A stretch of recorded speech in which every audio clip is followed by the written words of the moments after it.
নমস্কার, আমি সঞ্জয় শাস্ত্রী। আমার চ্যানেলে আপনাকে স্বাগত। আজকে যেটা আলোচনা করব সেটা হচ্ছে রবিচন্দ্র যদি কনজয়েন্ট মানে এক ঘরে থাকে কিংবা ট্রাইনে থাকে কী ফল দিতে পারে। বেসিক্যালি মা রুল দ্য ফ্যামিলি, মা ফ্যামিলি রুল করবে বা পরিচালনা করবে। মায়ের একটা ভালো স্ট্যাটাস থাকবে, মায়ের ইগো থাকবে, মায়ের সেলফ রেসপেক্ট থাকবে। বেসিক্যালি মায়ের জীবনে আপ ডাউনস প্রচুর দেখবে।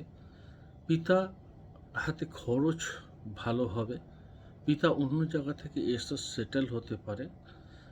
বেসিক্যালি পিতা বলতে পারেন যে একটুখানি সফট হার্টেড হবে, এই ধরনের অ্যাট্রিবিউটস থাকবে এবং পিতা ঘুরতেও ভালোবাসবে। নমস্কার, দেখা হবে নেক্সট ভিডিওতে। ভালো থাকবেন।